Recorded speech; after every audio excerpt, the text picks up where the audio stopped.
Bienvenidos a este webinar sobre tráfico ilegal de madera, que es producido por el Comité de Lectura en alianza con el proyecto Prevenir de USAID, que tiene como objetivo visibilizar y generar conciencia sobre los delitos ambientales que se cometen en la selva peruana.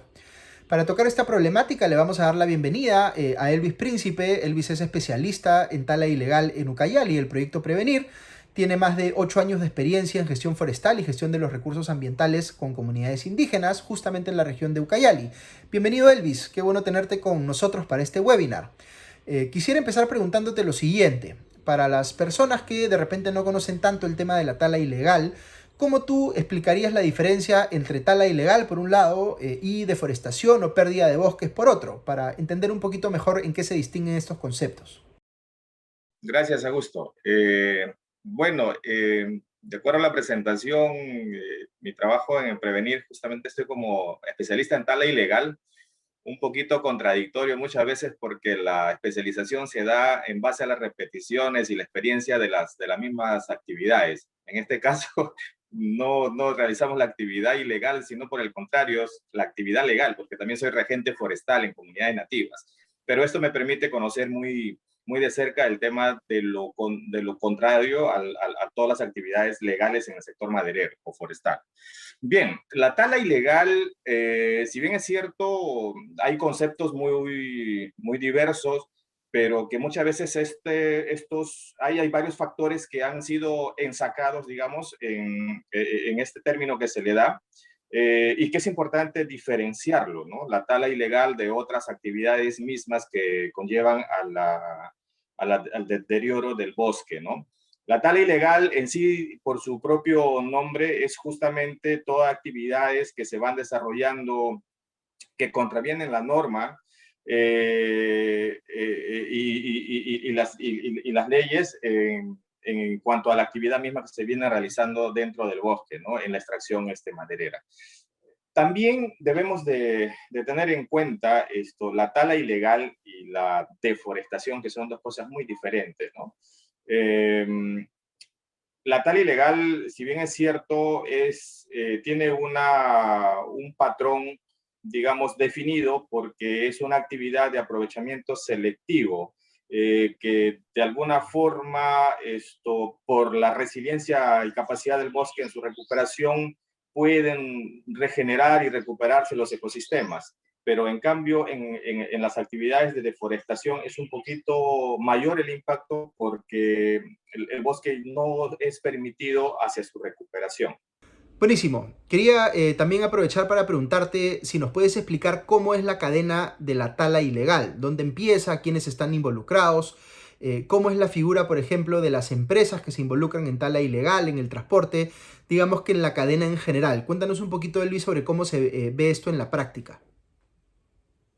Bien, la tala ilegal tiene tres eslabones fundamentales y principales que son la extracción, la transformación y la comercialización.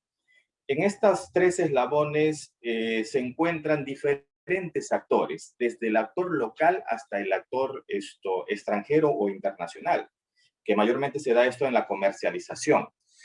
En cada eslabón se van desarrollando actividades económicas y esto va incrementándose de acuerdo digamos, a la misma transformación que se va dando o al valor mismo que se le va dando al producto, en este caso a la madera. Eh, es un poco difícil poder determinar el origen legal de un recurso forestal, por la razón de que estos productos ilegales o provenientes de la tala ilegal, en su gran mayoría, son comercializados y blanqueados con una documentación legal. Entonces, y muchas veces ya esto normalmente se da en la segunda y el tercer eslabón, ¿no? Y muchas veces en el tercer eslabón, las personas que se dedican a la comercialización, a veces son personas que se han dedicado todo el tiempo a un trabajo legal, que pagan sus impuestos y se ven afectados e involucrados justamente por la compra de estos productos que aparentemente son legales. Y bueno, y no hay forma, o sea, digamos, en primera instancia que podamos determinar la procedencia legal de estos productos, ¿no? Y que esto conlleva a lo que ya explicaba. A manera de repente, que muchas veces las investigaciones que se van dando justamente se inician de la parte posterior, ¿no? Hacia la parte anterior. Entonces, a manera de investigación estaría muy bien poder hacer las averiguaciones y todo el procedimiento para poder determinar. Pero yo pienso que a manera ya de sanción muchas veces esto se debería de iniciar de la parte anterior para poder determinar verdaderos responsables en esta cadena productiva. O sea, si te entiendo bien, entonces lo que estás sugiriendo es fiscalizar no solo en los últimos eslabones, sino que hay que ir un poquito antes, directamente, digamos, a los que participan en la primera parte de la cadena. Sí, correcto. De acuerdo. ¿Cómo podrían desarrollar en tu conocimiento de este tema mecanismos de prevención, por ejemplo, a través de las redes de monitoreo? ¿Cómo es el trabajo que se debería estar haciendo, Elvis, en ese sentido? En este caso, el tema de la red de monitoreo, mayormente podrían trabajarse con la población local que está ubicada en las cuencas de la Amazonía, porque es ahí por donde pasa o circula los productos forestales ilegales. Ahora, si bien es cierto, quiero determinar algo, de que la mayor parte de la actividad ilegal en Tala justamente se dan en las áreas que no se otorgan los permisos forestales. Por ejemplo, en los parques nacionales, en las reservas comunales, ¿no? En estas áreas justamente a la falta de control o la falta muchas veces de la capacidad del Estado para poder ejercer el control, es que se dan estas actividades. Eh, y obviamente de que todas estas áreas protegidas tienen una zona de amortiguamiento. Y en esta zona de amortiguamiento están comunidades nativas, caseríos, predios privados. Y creo que la forma de que se pueda ayudar a la prevención de estos delitos es justamente con una organización de esta población local, ¿no? A través de la creación de una red de monitoreo para que ayuden en la vigilancia y el control de estas actividades, pero con una conexión directa hacia las autoridades para que se puedan ejercer las medidas posteriores digamos, a las intervenciones que se van dando, ¿no? Un punto importante es de que la tala ilegal normalmente, digamos, no se desarrolla de manera intensiva en un solo lugar. Hay digamos, una visión que se tiene de que para la tala ilegal se necesitan muchas veces maquinarias pesadas y una logística mayor.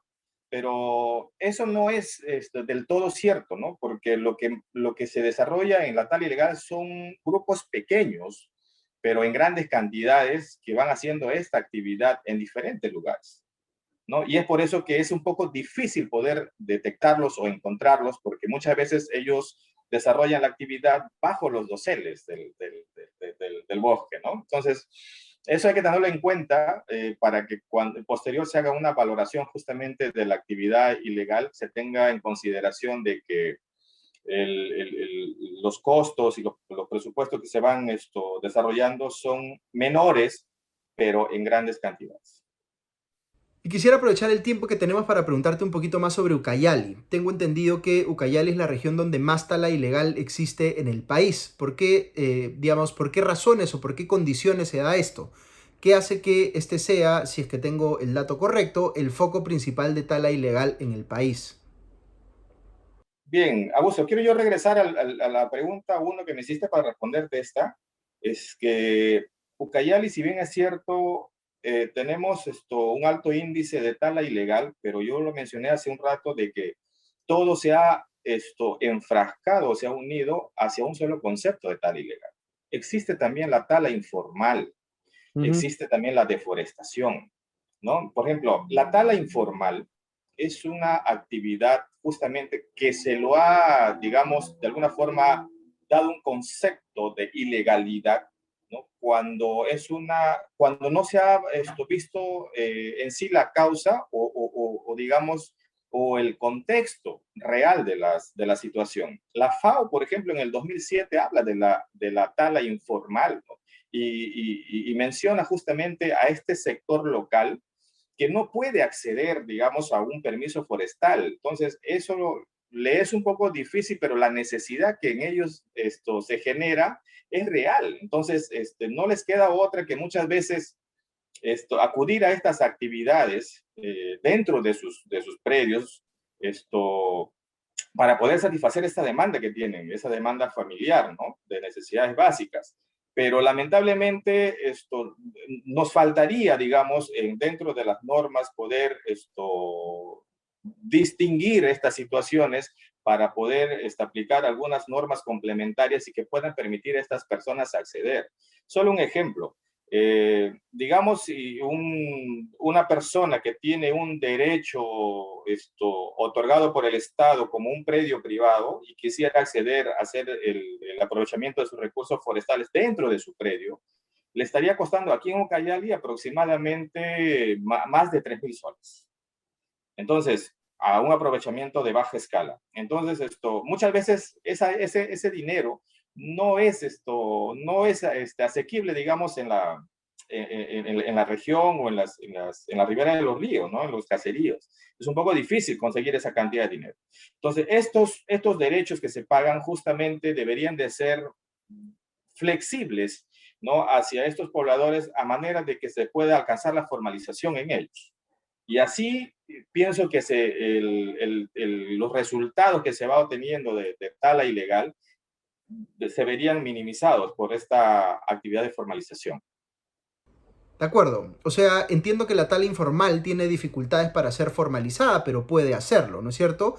Pero hay el camino para hacerlo, debiera haber el camino para hacerlo, mientras que la tala ilegal sí estamos hablando de una actividad que no debiera hacerse en el lugar en donde se está realizando. ¿Es correcta mi interpretación? Sí, efectivamente, ¿no? La tala ilegal, como dije, son en lugares justamente intangibles, ¿no? Mayormente que se van dando. Que también muchas veces se dan en las comunidades nativas, pero como digo, o sea, si hay un derecho otorgado por el Estado, obviamente que el usufructo del recurso debería estar regulado de una forma que pueda distinguir las realidades justamente de estas poblaciones. Una cosa es un concesionario forestal que tiene logística, tiene capacidad económica, financiera, y que puede pagar los derechos, puede ofrecer una garantía al Estado para poder realizar la actividad forestal. Pero esto es una realidad muy diferente, digamos, en la población local, que solamente necesita, digamos, 2 o 3 árboles para poder satisfacer la demanda familiar que tiene. Y para preguntarte, en base a tu conocimiento personal, Elvis, ¿qué casos o qué historias conoces que sean más bien demostraciones de buenas prácticas, de alguien que está haciendo las cosas bien? ¿A quién podrías mencionar, por ejemplo, en ese sentido? Mira, yo discrepo muchas veces con colegas que indican de que el sector forestal aquí en la Amazonía peruana es un poco difícil en su desarrollo, digamos, para los empresarios o para cualquier persona que se quiera dedicar a esta actividad. Yo discrepo en esa parte por la sencilla razón de que me he desempeñado, por ejemplo, como regente forestal, es decir, regente forestal de una comunidad nativa, donde se le ha permitido con buenas prácticas, con unas buenas etapas de planificación, tener unos ingresos mayores a 1,5 millones de soles durante una zafra, o sea, un año. Entonces, es un modelo de actividad forestal que se ha realizado que no se está visibilizando, ¿no? Y que esto conlleva a que a través de un trabajo en equipo entre la comunidad, sus juntas directivas, la misma autoridad forestal en lo que respecta al monitoreo, en lo que respecta a las flexibilizaciones y rapidez en los procedimientos administrativos para el otorgamiento del permiso, ha permitido que esto pueda darse una actividad, digamos, modelo para las demás comunidades. Muchas gracias, Elvis, por tu tiempo y por participar en este webinar. Para nuestro siguiente bloque, queremos darle la bienvenida a Lucety Ullilén. Ella es jefa del organismo de supervisión de los recursos forestales y de fauna silvestre. Lucety es ingeniera forestal con más de 25 años de experiencia en el campo de las políticas públicas. Ha logrado importantes cambios normativos para la mejora e implementación de políticas públicas en gestión de patrimonio forestal y de fauna silvestre en el Perú. Lucety, muchas gracias por acompañarnos hoy. Bueno, muchísimas gracias, Augusto. Agradecerles por la invitación que tenemos a través del programa Prevenir, y para mí es un gusto de que podamos conversar y poder intercambiar algunas ideas que son importantes para nuestro sector forestal de nuestro país, ¿no? Entonces, creo que si damos algunas orientaciones o algunas, qué es lo que estamos haciendo siempre en el marco de nuestras competencias como SINFOR, podemos conversar, ¿no? Estupendo. Quería preguntarte para introducir a los que no son expertos en este tema, explícanos por favor, Lucety, en qué consiste la tala ilegal desde el punto de vista normativo y cuáles son los principales retos que enfrentamos al hablar de este problema. Con relación a la tala ilegal, ¿no? Como bien lo señalas, es un aprovechamiento de los recursos forestales, ¿no?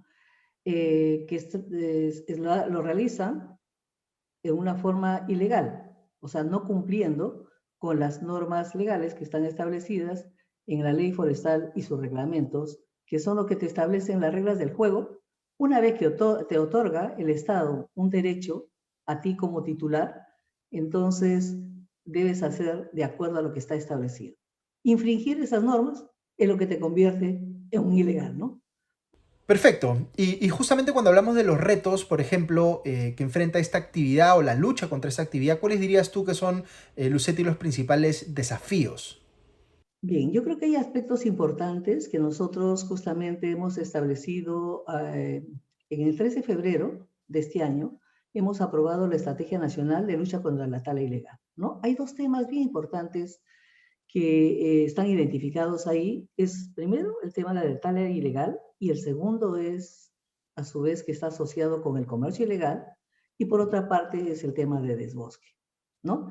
Entonces, lo que hemos hablado en este momento es de tala ilegal, es cuando hay un incumplimiento a la parte normativa y en el mismo bosque, pero también el transcurso, que la madera, una vez que es tumbada, ¿no es cierto?, cortada, entonces tiene que ser trasladada hacia una planta de transformación. Entonces, en ese transcurso, hasta que llegue finalmente al mercado. Y ahí se ocasionan ciertos problemas que también, si es que no estás de acuerdo a la parte normativa, porque en cada proceso de la cadena productiva forestal se establecen ciertos requisitos que deben de cumplirse. Y también algunos instrumentos, como por ejemplo, que tienes que trasladar, por ejemplo, los temas de la guía de transporte forestal. Cuando entra en planta tienes que utilizar el libro de operaciones. Cuando sale también de ahí para llegar al mercado internacional, tienes que utilizar tus guías de transporte, y ya cuando ya tienes en ese momento en el transcurso para el comercio, si es que va a ser el mercado interno o hacia el mercado externo. Y cada uno, entonces, tienes que cumplir ciertos requisitos y documentos que tienen que estar acompañados para que tú acredites justamente lo que está buscando el origen legal de la madera, ¿no? El segundo momento es cuando nosotros hablamos de deforestación. O sea, no solamente hay que luchar contra la tala ilegal, sino también es con la deforestación. Y la deforestación se produce también la eliminación de la cobertura boscosa para hacer el cambio de uso. El cambio de uso del suelo, y que muchas veces esto origina para que puedan realizar, ¿no?, la instalación de cultivos, café, cacao, que son los más grandes drivers que ocasionan la deforestación, pero también tienes en otras ocasiones que hacen la instalación de cultivos ilícitos. Estamos hablando de los cultivos de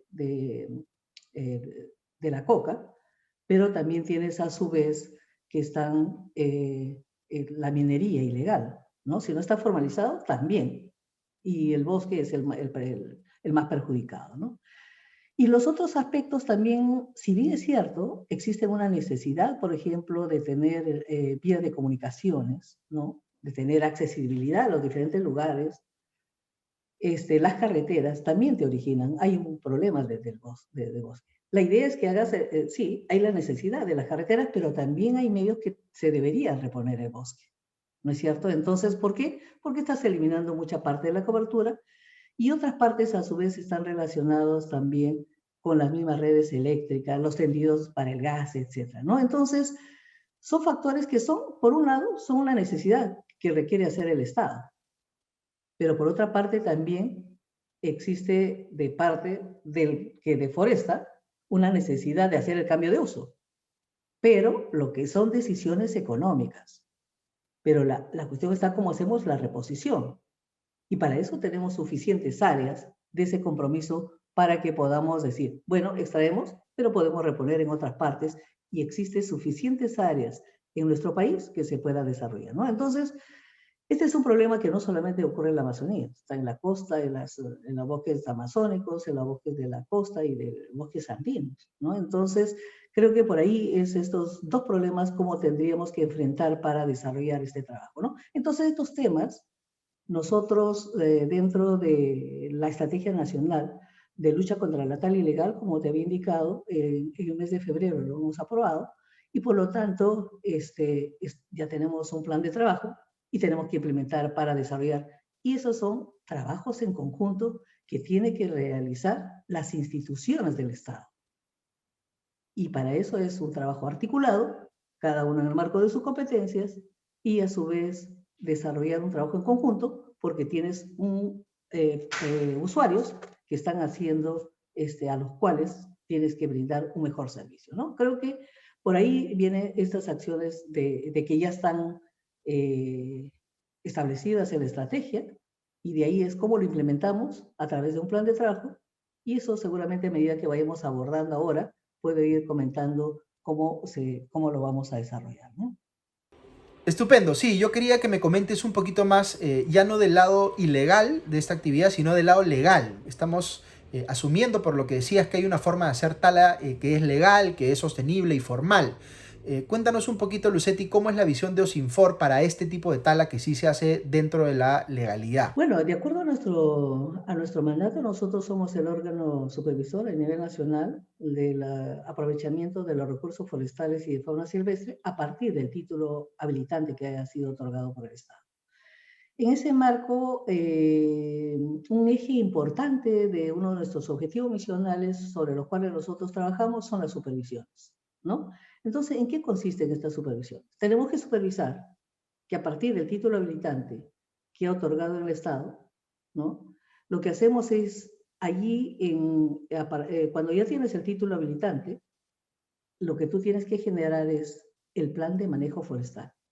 El plan de manejo forestal es un instrumento de planificación de la parte que te ha otorgado el Estado, es cómo lo vas a aprovechar, cómo vas a realizar, cómo está planificado. Entonces, por lo tanto, nosotros todos los años tenemos que ir a verificar si ese plan de manejo está siendo bien implementado, estás cumpliendo con los requisitos que están establecidos, que tú mismo lo has formulado en tu plan de manejo, ¿no? Y ese instrumento es clave para ir a verificar. Entonces, si nosotros realizamos un buen aprovechamiento de los recursos forestales, como está establecido en nuestros planes de manejo forestal, vamos a garantizar la sostenibilidad.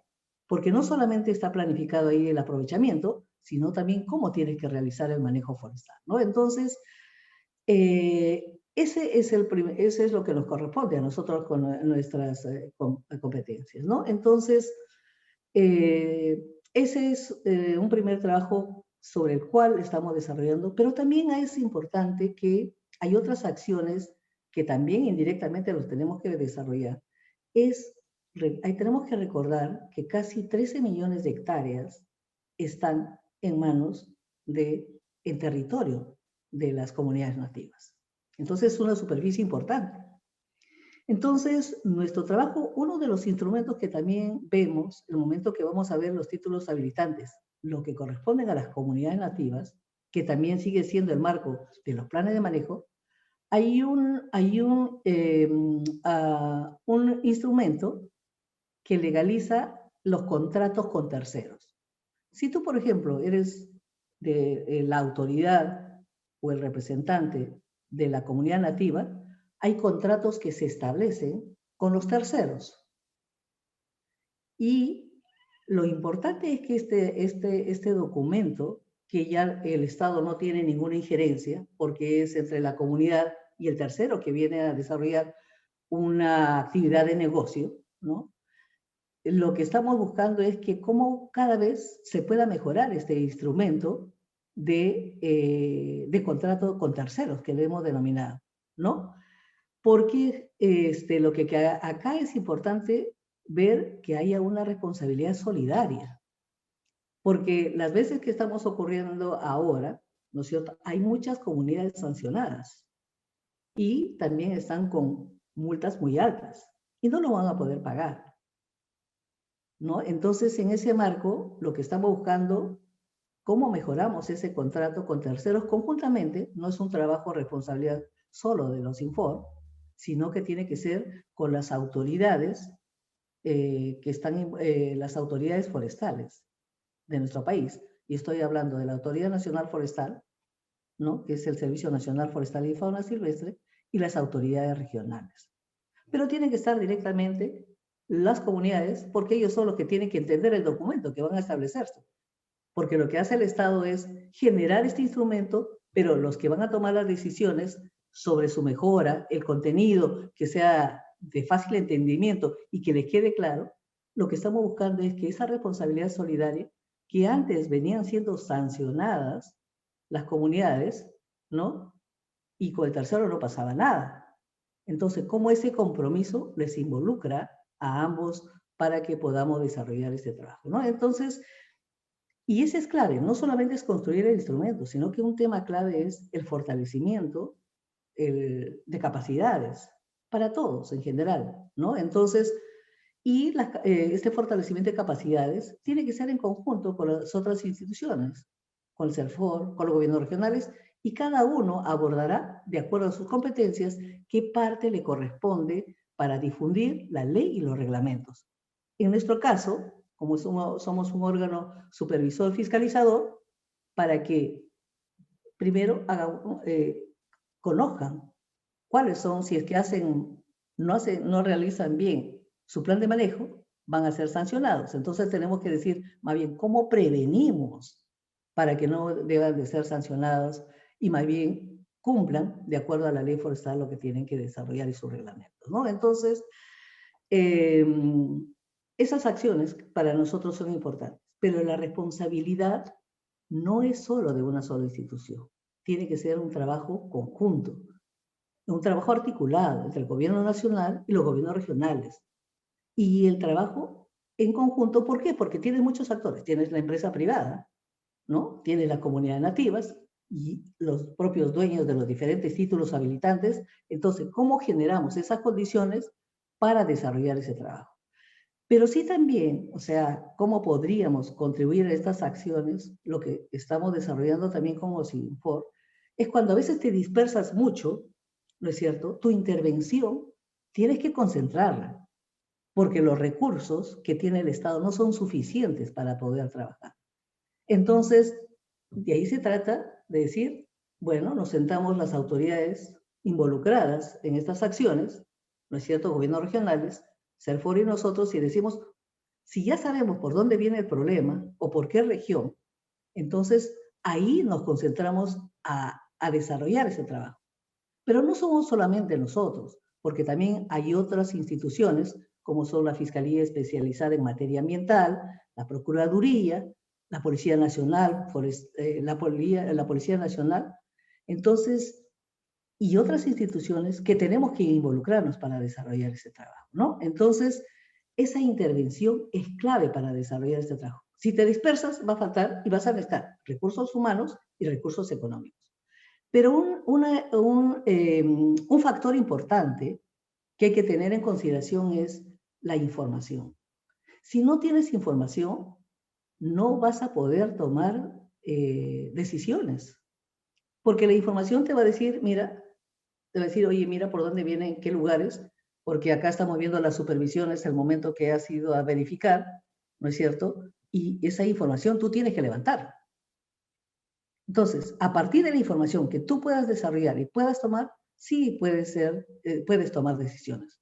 Pero la información sí es también, no es que yo registro cualquier información, tiene que tener los filtros y tienes que decir que sea de calidad y a su vez que puedan ser de seguridad, porque justamente alguien en alguna parte de la cadena, de acuerdo a su competencia, sea el gobierno regional o le corresponde a Sinfor, tenemos que decir, sí, ha pasado el transporte, está bien. Nosotros cuando hemos ido a supervisar, sí, hemos encontrado a Gustavo y Augusto está realizando bien el trabajo que está desarrollando. Creo que esas acciones son claves, esenciales para desarrollar nuestro trabajo, ¿no? Buenísimo. Y un comentario final que quisiera pedirte además, Lucetti, es, claro, hablamos de las autoridades que tienen competencia legalmente establecida para intervenir en este tema, pero si pensamos más en la ciudadanía, en las organizaciones, en las empresas, por ejemplo, ¿cuál es el rol que tú ves que puede cumplir la ciudadanía o la sociedad civil organizada para involucrarse también en el tema de la lucha contra la tala ilegal? Sí, yo creo que hay aspectos importantes, ¿no? O sea, que acá no es el trabajo solamente de las instituciones del Estado, porque recuerda que los que están, todos los titulares, sean comunidades, empresa privada, que son las empresas privadas son los concesionarios, ¿no? Entonces, y lo que es un buen involucramiento de todos, porque, por ejemplo, las comunidades están desarrollando trabajos importantes, ¿no? Ellos tienen sus comités y tienen sus veedurías. Y estas veedurías lo que están haciendo justamente es la vigilancia comunal, ¿no? Que tiene que seguir creciendo. No todas las comunidades tienen su vigilancia comunal, ¿no? Entonces, esto a su vez escala hasta la Autoridad Nacional Forestal que tiene a cargo, que es el Sistema Nacional de Control y Vigilancia. Esta es una partecita que forma parte. Entonces tú te das cuenta el rol que vienen a cumplir las comunidades, ¿no es cierto? Y también ellos te van identificando porque están utilizando mucha tecnología también, ¿no? Entonces tienen el apoyo de algunas de las cooperaciones técnicas internacionales, de las propias organizaciones civiles que trabajan con comunidades y también están identificando inmediatamente alertas de deforestación, ¿no? Entonces, esos roles, si nosotros comenzamos a incrementar más, ¿no es cierto? Se pueden desarrollar, ¿no? Ese es un trabajo, este trabajo que te he hablado de que muestren sus contratos, ¿no? Con terceros es clave, porque ahí yo voy a saber, Augusto, que es de una comunidad, con quién ha firmado el contrato. Y yo, pues entonces podemos registrar a ambos, a la comunidad, y también ya tenemos identificado con quién has firmado el contrato. Y por otra parte, es muy importante también que que las empresas privadas, ¿no es cierto?, que tienen la oportunidad de participar en las compras públicas que realiza el Estado, porque lo que tenemos que pensar ahora, que tiene que ser algo paulatino. Y el mercado, para la compra de estos productos, tenemos la responsabilidad todos los ciudadanos, de que sean de origen legal. Y los que ya tienen mayor volumen de madera pueden participar en las compras públicas del Estado. Entonces, eso también te da el camino porque necesitas. La gente va a deforestar y va a incumplir las normas, inclusive no están formalizados porque no tienen esos espacios, pero tampoco no es una justificación para que te vayas por el camino malo, ¿no? Entonces, si eso, la empresa privada también, o sea, transparenta su información, va a ayudar muchísimo. ¿No es cierto? ¿Por qué? Porque justamente estas compras del Estado van a ser muy exigentes en solicitarte la información para que en las convocatorias puedan elegir cuál es la mejor alternativa para que puedan optar para desarrollar este trabajo. Y tú sabes que en este momento realmente la construcción de las escuelas, los módulos, las viviendas, las construcciones que están haciendo el Ministerio de Vivienda, etcétera, sí te puede asegurar, porque acá lo que hay que hacer es generar inversión, generar ingresos, porque eso es lo que te va a contribuir a que tengas una mejor calidad de vida para todos en general, ¿no? Entonces,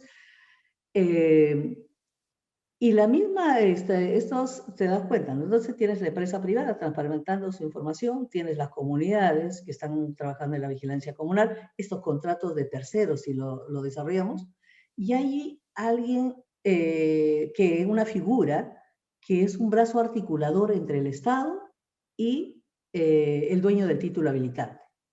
Porque ahora la ley establece y sus reglamentos que para que tú puedas tener el acceso al aprovechamiento del bosque, hemos hablado de esta herramienta del plan de manejo. Pero ahí el rol lo trabaja ahí, es un ingeniero forestal colegiado, ¿no? Que es el que elabora el plan de manejo, ¿no? Entonces, sí, hemos mejorado muchísimo. Las cifras eran antes muy altas de que estos planes de manejo se hacían cualquier cosa. Era un éter y un copy-paste y cuando tú ibas a verificar no existía nada.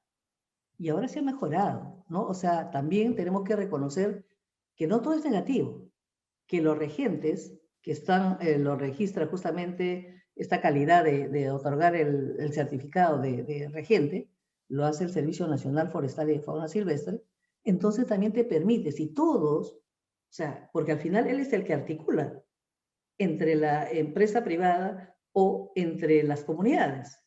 Entonces juega un rol fundamental que contribuye que el actor público, ¿no es cierto?, las organizaciones, ellos como regentes, si ese trabajo con las instituciones del Estado hacemos bien las tareas, ¿no? Creo que podemos seguir contribuyendo a reducir estos problemas de la tala ilegal, que es un compromiso que tenemos como país, no solamente dentro del marco de nuestras políticas orientadoras, sino internacionalmente, porque tenemos compromisos hacia afuera, ¿no?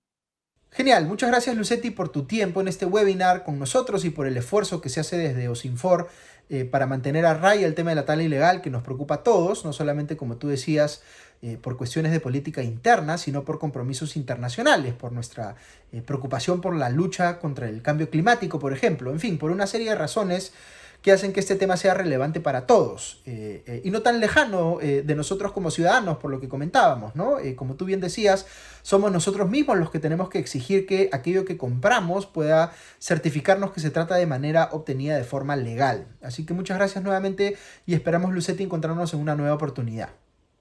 No, muchísimas gracias, más bien, Augusto, gusto conocerte y siempre estamos llanos para poder intercambiar ideas y reiterar el agradecimiento para estar este día de hoy. Muchísimas gracias. Para los que nos están viendo, si tienen dudas o inquietudes, no duden en hacérnoslas saber en los comentarios a este video. Nos pueden escribir también a hola@comitedelectura.pe.